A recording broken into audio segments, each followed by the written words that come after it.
Indonesia 2025 akan naik jumlah belanja rutinnya karena hutang. Jadi bayar bunga hutang kita tuh 550 triliun. Di 2025 ini kita untuk jatuh temponya 850. Jadi kita tuh 1.200 T udah untuk hutang sendiri. Kemudian di sisi lain sinyalnya melihat keberlanjutan. Oh, keberlanjutan orang jadi ngelihat belanjanya era sebelumnya ini gak disiplin lah belanjanya dan sebagainya, menimbulkan masalah gitu ya. Ditambah lagi mau ada makan bergizi gratis, ya orang bisa ngitung di pasar kan. Jadi kalau dihitung oleh mereka sendiri, oh ini kelihatannya ke depannya bakal jatuh nih. Kalau kemarin dikatakan bahwa untuk mensukseskan programnya Presiden Prabowo, siapa yang ganggu saham, yang ganggu stabilitas perekonomian nasional akan dipantau oleh Barreskrim. Pertanyaan itu sangat simpel. Dikerjain gak kemarin? Yang tahu-tahu membuat gejeglek gitu loh. Kalau nggak dikerjain, ini menambah lagi distrust kita terhadap pemerintah. Gak ada proses hukum sama sekali juga dalam situasi yang seperti kemarin itu, ya akhirnya kepercayaan investor terhadap kita di Indonesia ini makin buruk.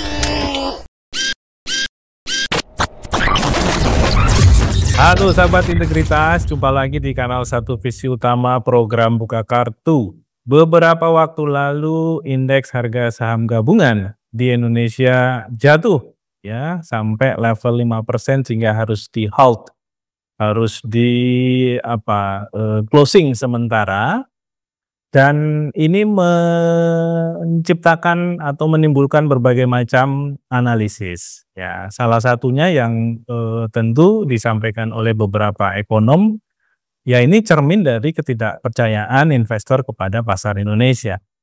Di satu sisi pemerintah seakan-akan ingin meyakinkan bahwa kita ini baik-baik saja kok, ya itu cuma sekedar karena ada misalnya pengaruh yang secara langsung dirasakan oleh Indonesia terkait dengan perang dagang Donald Trump di Amerika. Jadi pertanyaannya, kenapa pasar saham di negara lain nggak turun gitu ya? Mereka baik-baik saja, mereka hijau, kita yang merah. Nah, untuk membahas soal itu kita akan berdiskusi dengan Kang Yanuar Rizky, seorang ekonom yang beberapa waktu belakangan suaranya begitu banyak mendapatkan spotlight gitu ya dari masyarakat, karena ini mungkin mewakili ya, pemikiran Kang Yanuar ini mewakili keresahan publik lah selama ini yang itu sepertinya ditutup-tutupi oleh pemerintah persoalannya. Nah, kita sapa dulu Kang Yanuar. Kang Yanuar, apa kabar? Baik, Mas Hernan. Gimana kabar, sehat? Thank you ya sudah mampir lagi. Siap, sehat.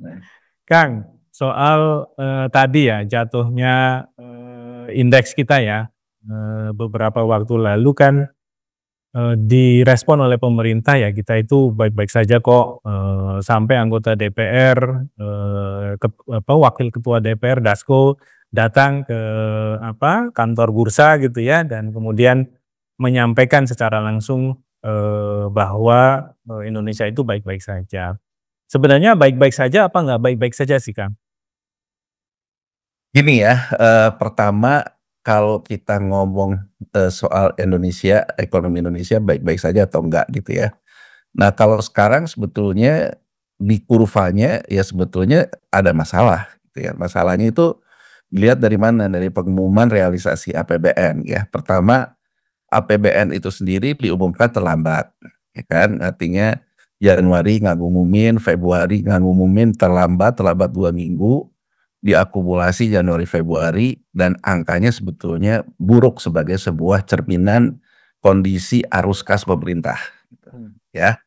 Jadi sebelumnya sinyal-sinyal bahwa pemerintah kesulitan arus kas itu kan sebenarnya udah kelihatan gitu ya.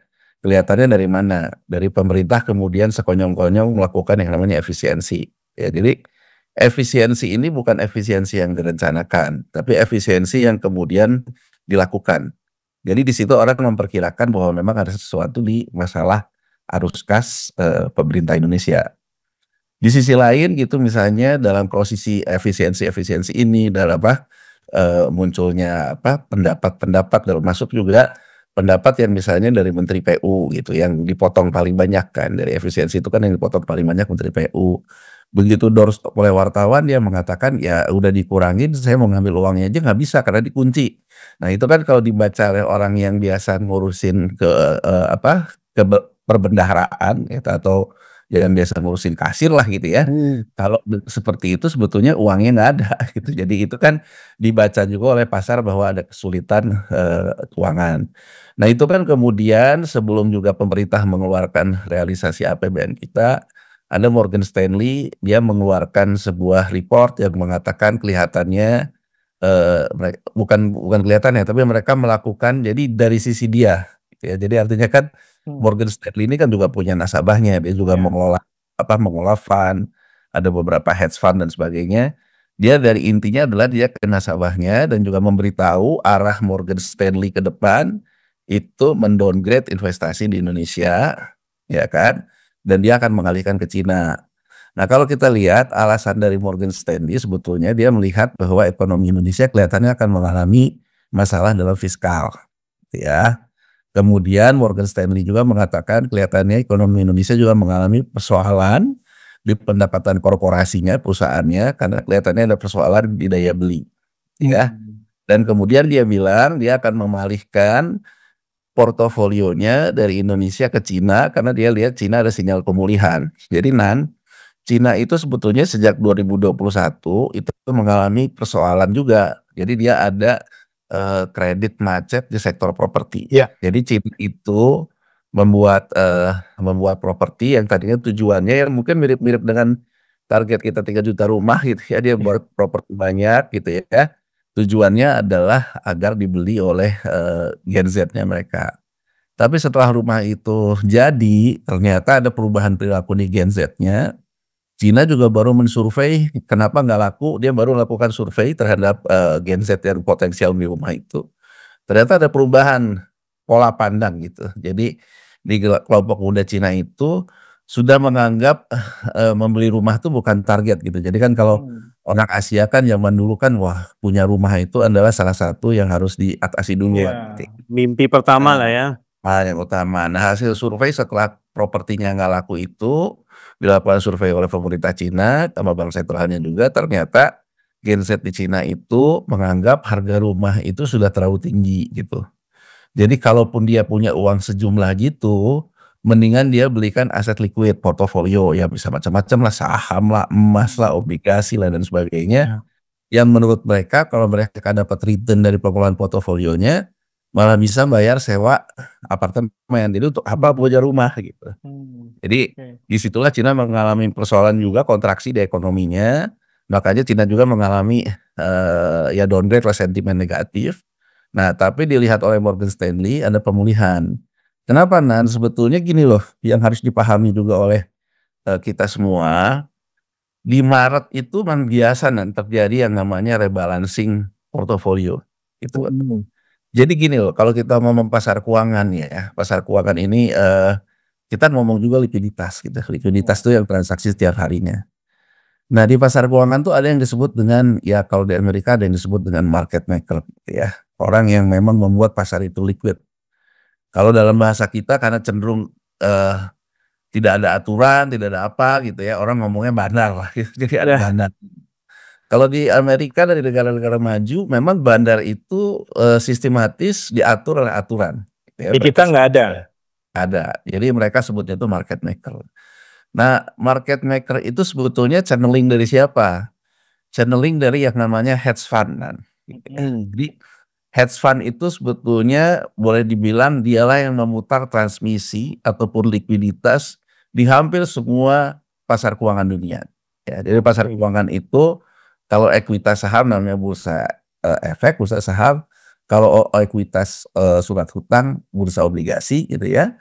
Kalau ada efek beragun aset kayak dulu perumahan di Amerika Serikat, mortgage bond securities itu pasar bursa aset backed securities, dan juga ada derivatifnya gitu ya, derivatifnya banyak segala macam. Jadi room controlnya di mereka itu. Room controlnya di mereka. Nah di Amerika Serikat gini Wanan, Amerika Serikat itu kan dia menjual kepercayaan orang untuk investasi di Amerika Serikat itu kepada sistem kan. Ini juga jadi harus jadi pelajaran kita. Sebetulnya kenapa orang percaya untuk investasi di Amerika Serikat?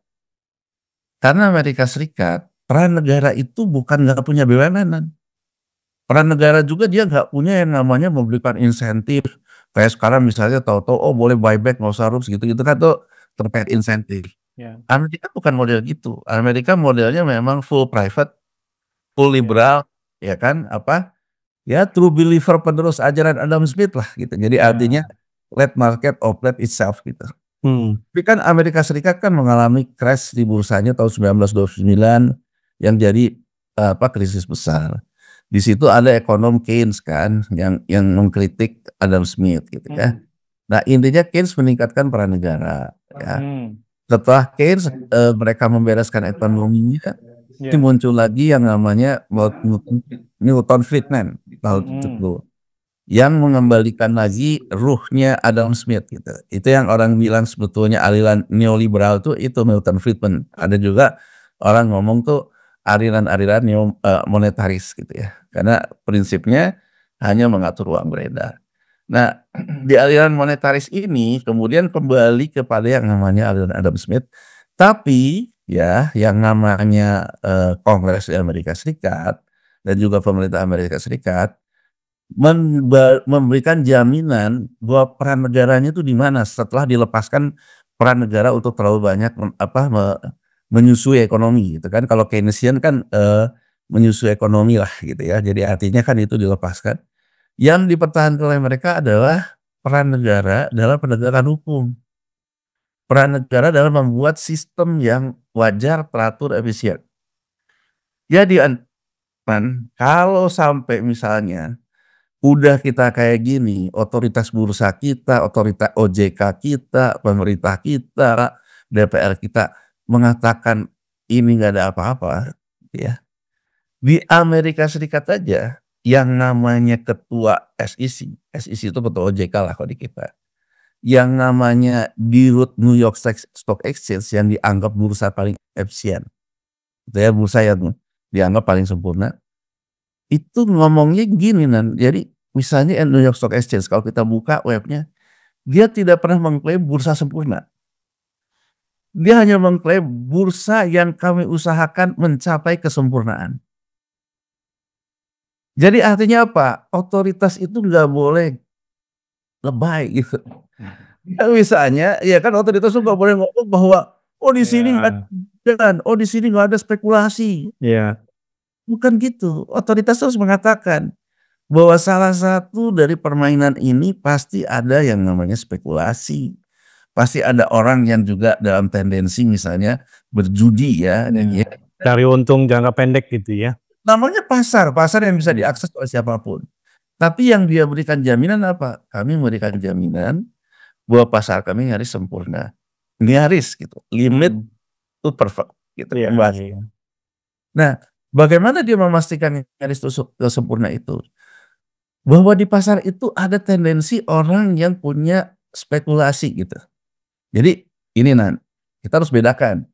Kalau di orang-orang capital market, spekulasi itu bukan judi Spekulasi itu bagian dari yang disebut dengan rasional juga. Jadi kalau saya misalnya melakukan banyak riset, ya apalagi sekarang zaman big data lah, kemudian saya bisa kira-kira membuat forecast ke depan.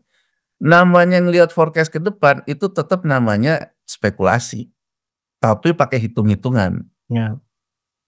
Tapi kalau judi apa? Kalau judi itu benar-benar nggak pakai data, nggak pakai apa, pokoknya dia masuk itu judi. Nah, yang tidak dibolehkan itu adalah judi. Gitu loh Jadi spekulasi boleh gitu.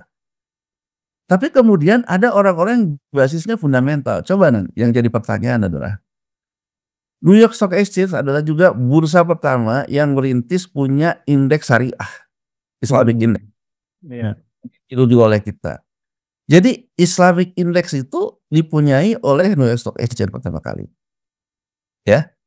Dia itu artinya apa? Dia juga mengakomodir, oh ada loh kelompok-kelompok yang fundamental. Misalnya gini, untuk sebuah spekulasi gitu ya, sebuah tindakan spekulasi, aku boleh menjual saham padahal saya belum punya sahamnya. Ya, ini short selling nih namanya. Ketika saya melakukan short selling, saya nggak punya saham. Kenapa? Saya memperkirakan nanti turun ke bawah, saya akan beli. Apa koridor peraturan yang dibentuk? Koridor peraturan yang dibentuk itu dibentuklah oleh Bursa Amerika Serikat pinjam meminjam efek. Jadi misalnya Adnan investor, kita nggak saling kenal nih. Adnan masukin investor beli nih satu saham. Saya jual, saya belum punya gitu. Ya kan? Saya belum punya, kemudian saya memperkirakan di detik berikutnya akan turun nih. Katakan saja turun. Di detik berikutnya ada yang pasang harga di bawah, saya beli, saya jual. Barang saya yang beli lebih murah ini karena di bursa ada namanya netting harian. Itu yang namanya day trading. Ya kan? Dapat. Gimana ceritanya kalau ternyata sampai akhir hari harganya tambah naik dan saya tidak menyelesaikannya. Jadi saya namanya gagal serah ke Adnan karena nggak ada sahamnya. Nah ini tuh ditukar dengan uang, itu sistemnya. Jadi begitu saya gagal, saya harus membayar 125%. Atau saya pinjam dulu saham yang sama ke orang lain dalam beberapa hari. Itu sistem yang dibangun gitu ya. Nah, artinya dia ada sistem yang memastikan bahwa orang kalau spekulasi, tapi kalau kalah Anda harus bertanggung jawab. Gitu ya. Nah, yang namanya short ini banyak variannya. Ada yang harian, day trading. Ada yang mengikuti settlement. Settlement itu waktu serah terima, itu ada T2. Ada waktu mingguan, T5. Ada yang 3 bulanan, ada yang 6 bulanan, ada yang tahunan. Nah, aku mencoba menjelaskan ini agar orang tahu gitu. Kenapa bursa itu selalu ada naik turun gitu. Karena ada transmisi ini.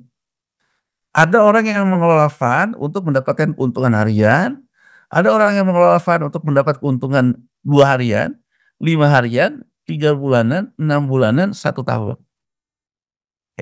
Nah, hedge fund itu mengelola dana ini Nah jadi hedge fund itu menawarkan, simpen di saya akan memberikan keuntungan melebihi bunga bank. Gitu loh Jadi ini adalah produk unstructured fund namanya. Jadi kalau di bank kan Adnan nyimpan uang, structured fund. Simpan dalam tabungan deposito. Kalau ini unstructured. Unstructured itu apa? Unstructured itu saya bisa masukin ke obligasi sebagian, masukin ke emas sebagian, masukin ke minyak sebagian, masukin segala macam sebagian. Nah, apa bedanya apa reksadana? Kalau reksadana aku tuh jual dari awal, misalnya saya jual reksadana. Ini yang ada di Indonesia nih, reksadana namanya. Jadi kalau reksadana tuh menjelaskan dari awal. Saya akan mengelola portofolio ke saham Telkom, saham apa disebutin, obligasi, pendapatan tetap segala macam. Di depan tuh udah didefinisikan oleh dia. Ini akan masuk ke sini. Rencananya sudah disampaikan. Disampaikan, orang membeli di situ gitu. Kalau hedge fund enggak gitu. Hedge fund tuh pokoknya Adnan itu akan menyimpan uang, dijanjikan returnnya nanti tinggi. Begitu nanti berapa dapatnya, biasanya itu antara 15 dari 20% dari hasil return itu punyanya pengelola hedge fund, ya kan? 75 sampai 80 dibagi untuk punyanya yang nyimpen dana. Oke. Jadi ini benar-benar basisnya kepercayaan. Ya, karena gelap ya sebenarnya ya. Ya tidak. Jadi pokoknya menjanjikan nanti pokoknya kita kelola hasil returnnya berapa kita bagi deh. Nah, ini yang dulu mengakibatkan crash di tahun 2009 di Wall Street. Tapi kemudian mereka regulasi. Oke deh kalau kayak gitu ceritanya, yang penting prinsip bursa itu apa? Transparansi, prinsip good governance. Prinsip good market governance ya Jadi marketnya juga ditata kelola dengan baik. Prinsipnya itu apa? Kalau Adnan posisinya seorang bandar, Adnan identitasnya di pasar, ini ordernya bandar loh. Makanya mereka mendefinisikan ada yang namanya market maker. Ordernya pun order market maker gitu loh Itu di Indonesia yang nggak jelas. Nggak jelas. Jadi ini kita tuh kan orang ngomong-ngomong ngomong bandar gitu loh. Nah, kalau di mereka jelas. Nah, bandar ini ya kan ibaratnya main bola gitu. Main bola aja biasa gitu. Nah, begitu dia namanya kena sama wasit kena pelanggaran, ini yang dijual oleh Bursa Amerika Serikat, Pasar Keuangan Amerika Serikat. Mereka menjanjikan, kita buat hukum, buat aturan, orang main sesuai aturan, ada yang melanggar aturan, pasti kami tindak. Saver penalty gitu ya. Jadi kalau kita bicara tentang tata kelola pasarnya gitu ya, kalau kita masuk ke websitenya SEC, masuk ke litigation release, itu banyak segala macam. Di expose ya perkaranya ya. Jadi artinya apa? Ini gamenya seperti ini, kita atur aturan mainnya, ada orang melanggar aturan, kita sanksi. Oke. Ya kan? Nah, Kang, itu kan gimana gitu? Dari situ gitu ya, ini mengelola keuangan. Nah, tapi gini dia si market maker dan hedge fund ini, kalau di pasar yang terlalu teratur, terlalu regulated kayak gini juga, ada sistemnya, ada segala macam, dia tidak akan mendapatkan return yang wah gitu, yang gede-gedean. Tapi kalau dia masuk ke pasar yang ibaratnya tuh ungoverned, ya kan, jadi artinya tuh penuh ketidakpastian, ada isunya, ada segala macam, itu volatilitas itu akan tinggi gitu. Nah, jadi berdasarkan banyak studi tentang pengelolaan dana hedge fund itu sebetulnya bisa mengakumulasi laba ke sebagian besar bukan dari bursa negara maju, tapi dari emerging countries. Termasuk Indonesia. Termasuk Indonesia. Nah, salah satunya Indonesia. Nah, jadi kalau dilihat dari kacamata itu, ya aku coba jelasin ini karena tidak semua orang ngerti pasar modal kan. Ya, agar jangan juga langsung nyalahin George Soros gitu ya. Nah, jadi kalau kita tahu seperti itu, kita menyadari bahwa yang namanya bursa kita, bursa saham, mau nilai tukar rupiah kita, mau obligasi kita, rentan terhadapnya volatilitas yang tinggi. Volatilitas yang tinggi gitu ya, karena disitulah keuntungannya. Kalau kita ingin mengurangi volatilitas itu, kurangilah ketidakpastian. Jadilah negara yang punya tata kelola yang baik. Jangan abu-abu gitu ya. Nggak abu-abu, artinya ya seperti juga yang diajarkan oleh SEC American Stock Exchange, mendekati sempurna. Berarti kan kita harus menata sistem, dan yang paling poin adalah apa? Penegakan hukum. Jadi kalau misalnya ngegoreng dibiarin, segala macam dibiarin. Nah, akhirnya kita, kalaupun mendapatkan uang investor yang masuk, itu investor yang bukan dalam posisi long gitu. Spekulasi juga ya. Nah, posisi long itu gini posisi long itu aku nanam di satu instrumen yang secara jangka panjang itu stabil, tidak bervolatilitas, tapi returnnya pasti kecil karena posisinya long. Tapi cari aman ya sebenarnya ya. Nah, cari aman. Ada yang namanya itu posisi short. Posisi short ini kalau posisiku bener, hedgingku bener, keuntunganku bener gitu. Nah, dari situ sebetulnya ya kalau kita ngomong Trump, sebelum Trump pun gitu ya, suasana rebalancing portofolio di hedge fund itu sudah terjadi. Kenapa? Karena hedge fund ini kiblatnya itu adalah stance dari bank sentral utama ada 4. The Fed Amerika Serikat, Euro Central Bank Eropa, Bank of Japan, dan Public Bank of China.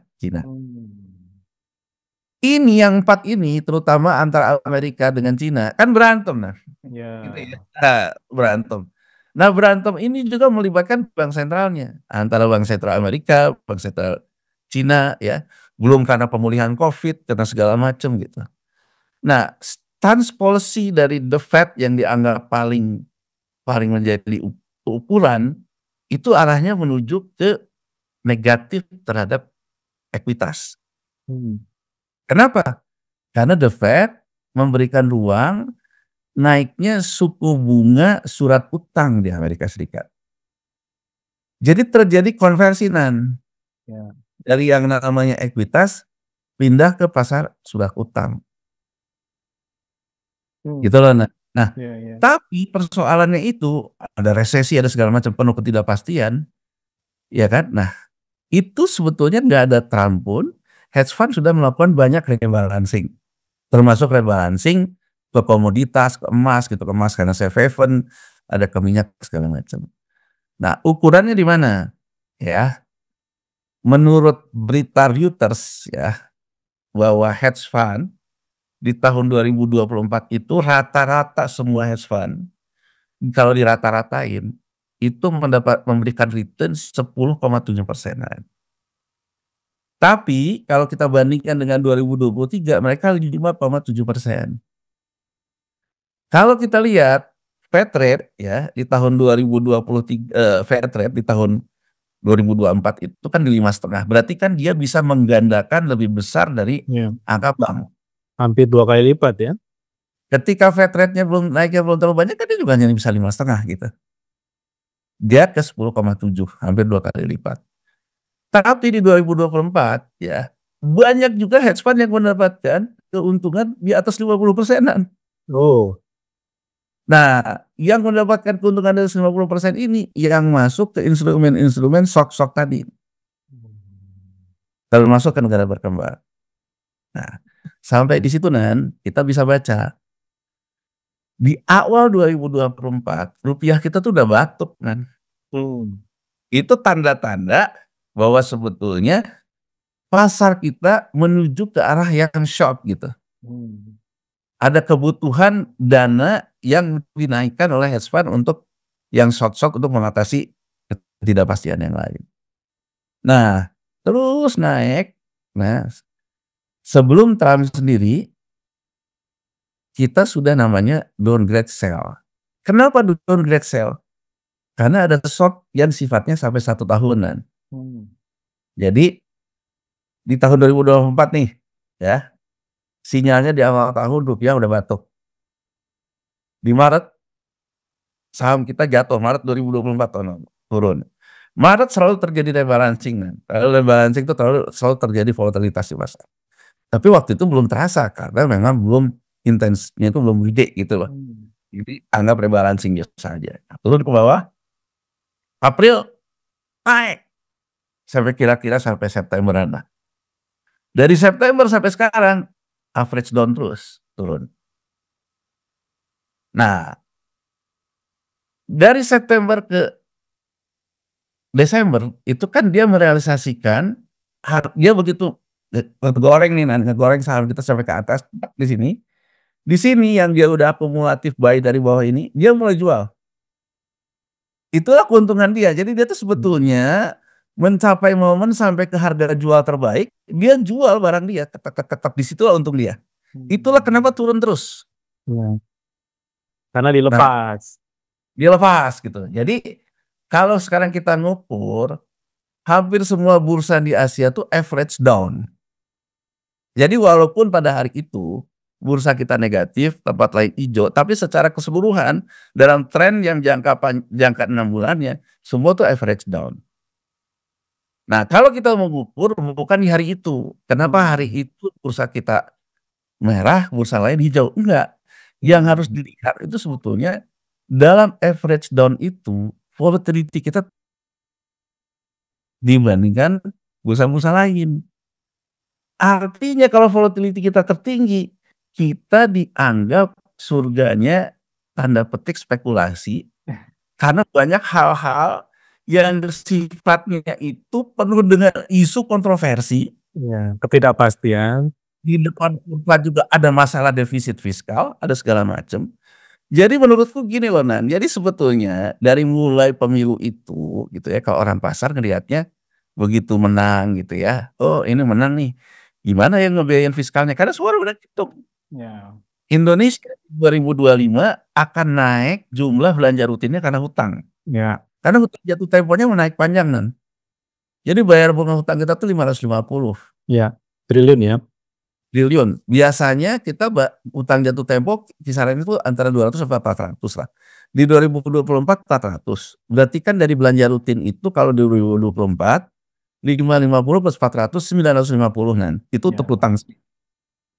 Nah, di 2025 ini kita untuk jatuh temponya 850. Jadi kita tuh 1.200 T udah untuk utang sendiri. Nah, jadi kemudian di sisi lain sinyalnya apa? Sinyalnya melihat keberlanjutan. Oh, keberlanjutan orang jadi ngelihat belanjanya era sebelumnya ini gak disiplin lah belanjanya dan sebagainya, menimbulkan masalah gitu ya. ditambah lagi mau ada makan bergizi gratis, ya orang bisa ngitung di pasar kan. Kan aku selalu bilang, hedge fund itu melihat di depan kurva berdasarkan hitungan dia, itu yang disebut dia tidak berjudi gitu. Jadi kalau dihitung oleh mereka sendiri, oh ini kelihatannya ke depannya bakal jatuh nih gitu, Ya. karena persoalan defisit. Jadi mereka juga tim risetnya canggih lah ya. Nah, ini yang sebetulnya membuat mereka itu semakin kenceng nge-short-nya. Jadi itu yang mengakibatkan tapi volatilitas kita tertinggi itu kenapa? Karena mereka nganggap kita bakal mengalami posisi short yang terdalam. Gitu loh, makanya volatilitasnya tinggi. Nah, jadi untuk menjelaskan seperti itu, kondisinya tuh seperti itu. Posisinya tuh udah average down. Ya, harus dibaca 1 tahun belakangan ya. Nah, kenapa sebetulnya pada waktu itu terjadi halting gitu ya. Gini Nan, ini halting ini sudah ke circuit breakers namanya, ini di semua bursa ada. Jadi kan gini Nan, dunia ini kan yang namanya krisis itu sunatullah gitu, ada. Iya. Crash 1929, ada 80. Nah, sehingga akhirnya bursa itu menciptakan yang namanya circuit breakers. Kalau ada kepanikan, bursa itu kan gini Nan, dia hanya bisa bereaksi terkait informasi. Informasi itu bisa terkait fundamental, bisa terkait persepsi. Nah, kalau sampai indeks yang jatuh, indeks harga saham yang jatuh secara kumulatif, berarti kan ada kepanikan menyeluruh di pasar. Kepanikan menyeluruh. Nah, kepanikan menyeluruh ini bisa diakibatkan bahwa informasi sudah merata di pasar, bisa jadi informasi tidak merata, ikut-ikutan. Jadi misalnya gini Nan, misalnya ya kalau di Amerika kan jelas kalau market maker pasar posisi jelas lah, kalau di kita kan di negara berkembang gak jelas nih. Misalnya orang ngelihat asing nih, oh asing jual nih, oh jualnya makin banyak, takut ikut-ikutan semua jual. Ini kepanikan yang sifatnya tuh asimetrik gitu kan. Ya kan, karena yang satu dengan informasi memancing orang yang tidak punya informasi untuk ikut dia. Nah, inilah ada yang namanya circuit breakers 5% di kita. Jadi begitu transaksi berjalan dan dia kena 5%, itu percis kayak jegrekan kita listrik di rumah kan. Turun Makanya berhenti ya.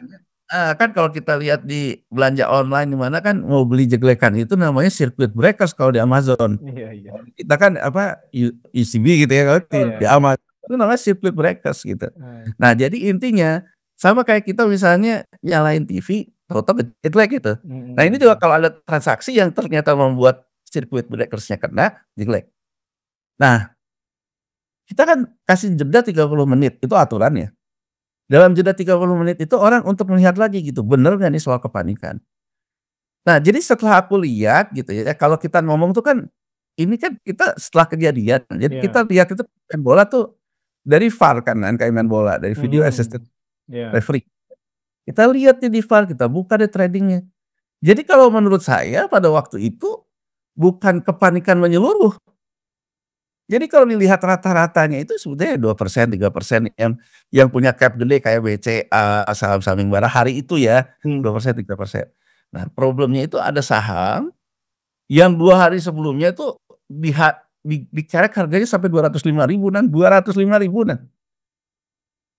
Ya kan? Nah, terus ada juga saham Barito Pasifik itu saham tinggi, ya sehari terus ada saham Barito Pasifik segala macam.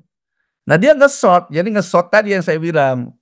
2 hari berikutnya, nggak tanggung-tanggung dia turunin sampai ke auto rejection bawah 20%. Mungkin menurutku Nan, yang gorengnya juga nggak tahu gitu. Dia nggak ngitung bahwa kalau dia lakukan itu langsung kena listrik mati gitu. Nah, kenapa itu bisa terjadi? Karena harganya kegedean Nan, 200.000. Jadi dia itu porsinya terhadap IHSG kan jadi besar. Apalagi disikat langsung 20% itu 40.000 dan 20% itu. Nah, jadi sebetulnya kalau kita mau ngomongin yang kemarin itu, secara keseluruhan mengalami downgrade, secara keseluruhan mengalami rebalancing, terutama menyesuaikan tarifnya Trump, kebijakan ini, itu terjadi. Tapi bahwa Indonesia di rebalancing terbesar, iya. Ya kan? Hari itu apa yang terjadi? Hari itu sudah yang terjadi ada orang keseledak aja yang mengakibatkan indeksnya jelek gitu. Ya, iya. Nah, sekarang kita lihat kan responnya. Kan responnya pasar itu akan dianggap kredibel. Seperti aku bilang tadi, kalau penegak hukumnya ada. Ya, Dan aku ya, karena aku pernah kerja ngurusin ini ya dari ya, ya. 2005 gitu. Dulu tuh kalau ada hal kayak gini yang disiapkan oleh bursa, direksi bursa dan otoritasnya, waktu itu otoritasnya masih Bapak Pam LK. Paham ya. Itu press conference di sore hari akhir sesi menjelaskan pasar ada apa, ada segala macam, memberikan keyakinan kepada pasar, bukan ngomongin Indonesia baik-baik aja, bukan, tapi ngomong ini kejadiannya apa, segala macam apa, conduct to market governance. Jadi yang aku lihat bahkan sampai hari ini tidak ada yang menjelaskan sebetulnya kenapa sampai kena circuit breakers. Karena Tidak ada. udah di-handle sama Dasko kan waktu itu. Malah Dasko yang datang. Kemudian Sri Mulyani. Tapi menurut saya dari sisi marketnya sendiri tidak yang menjelaskan. Nah pertanyaan saya dengan posisi kayak gini, orang akan berhenti nggak nge-short pasar kita? Akan telat dan Iya. Karena keuntungannya jadi lebih besar ya dengan situasi begini. karena dia ngerasa bahwa apa aja dibuat nggak akan ada polisinya lah, kasarnya gitu. Nah, betul. Bahkan kemudian bukannya menjawab penegakan hukum persoalan sampai terjadi barang ngejepret gitu ya, terus kena halting, malah ngomong buyback tanpa RUPS. Ya orang akan melihat lagi, oh ini kelihatannya semakin mengakomodir untuk shock lebih besar. Ya. Jadi itu dari sisi pasarnya, pasar kita informasi fundamentalnya perlu diakui nggak baik-baik aja. Karena ini juga ya Kang ya, mungkin ya, karena kan para elitnya, pejabatnya, politisinya ini juga kadang-kadang bias nih relasinya dengan para pelaku pasar ya. Kadang ada saudaranya, ada adiknya, ada kakaknya, dan lain-lain ya. Yang ini bercampur aduk gitu ya. Jadi pertanyaan kan gini sekarang buyback tanpa RUPS. Apa khawatir juga loh, bahwa nanti misalnya yang BUMN, yang Bank Himbara, misalnya Telkom, karena banyak politisi pegang, tanpa RUPS ya suruh kan. Makin gak ada akuntabilitasnya itu. Suruh beli harganya untuk, begitu harganya untung dijatuhin lagi karena ada hedge fund-nya kesok. Jadi maksudnya gini loh, ini kan sebetulnya intinya tegakkan hukum lah. Mau buyback tanpa RUPS boleh-boleh aja gitu, asal penegak hukum ada. Sorry, itu kan dulu OJK itu dibuat gede begitu ya, besar begitu kan juga untuk membangun reputasi pasar sebenarnya ya.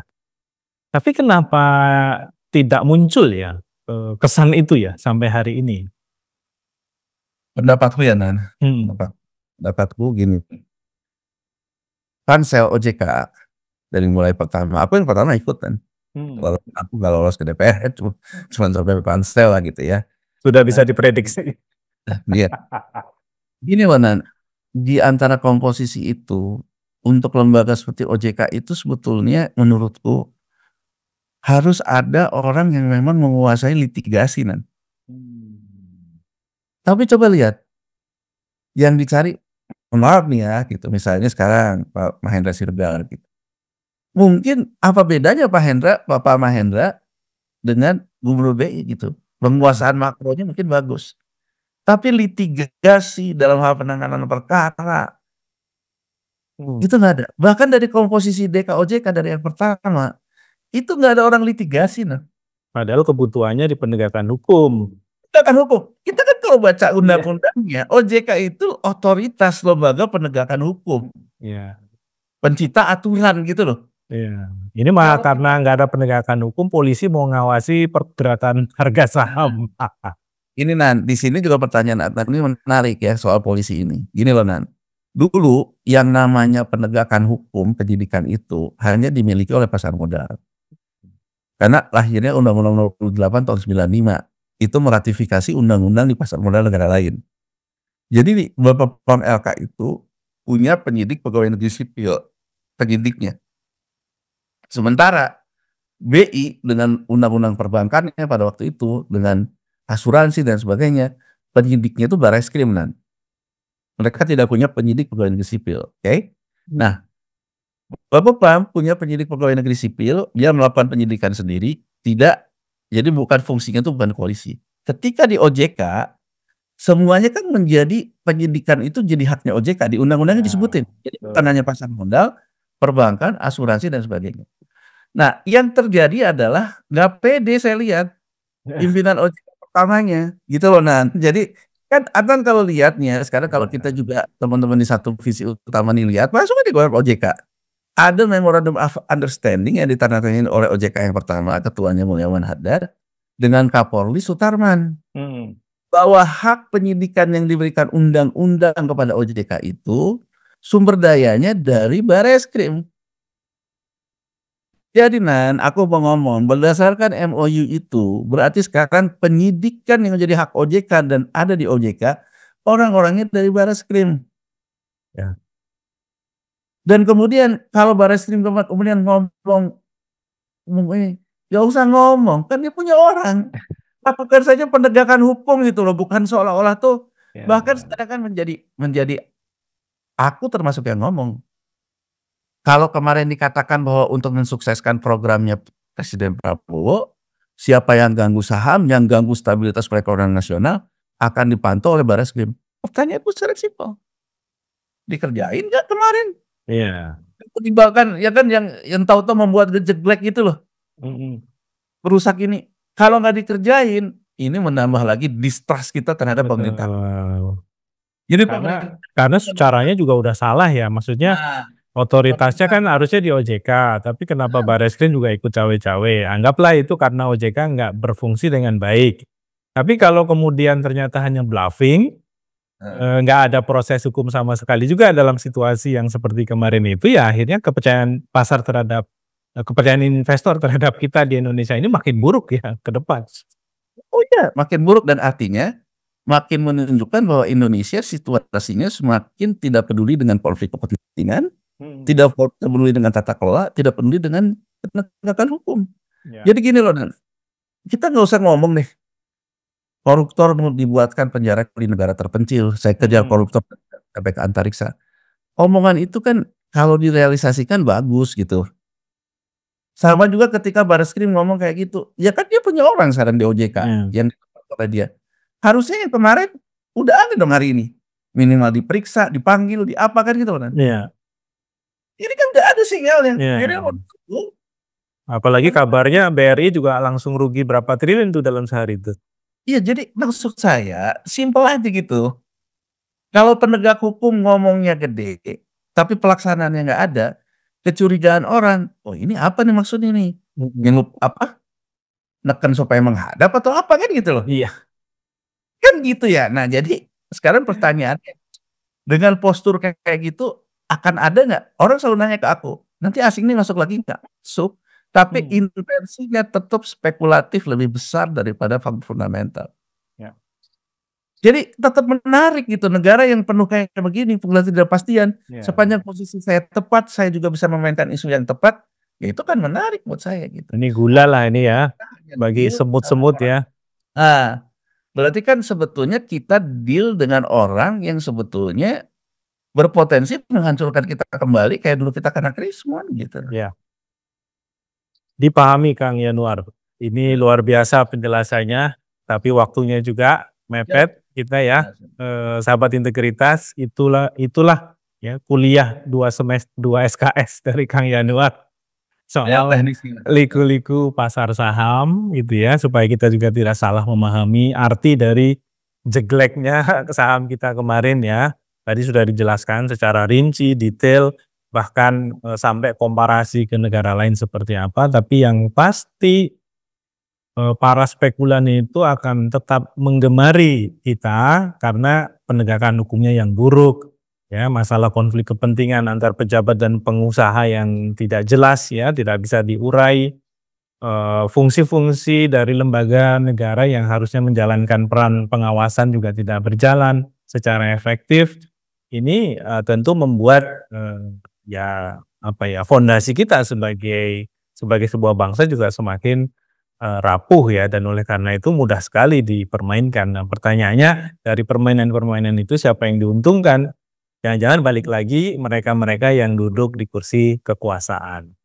Itu kira-kira diskusi kita dengan Kang Yanuar Rizky. Kita jumpa lagi di lain waktu. Sampai jumpa.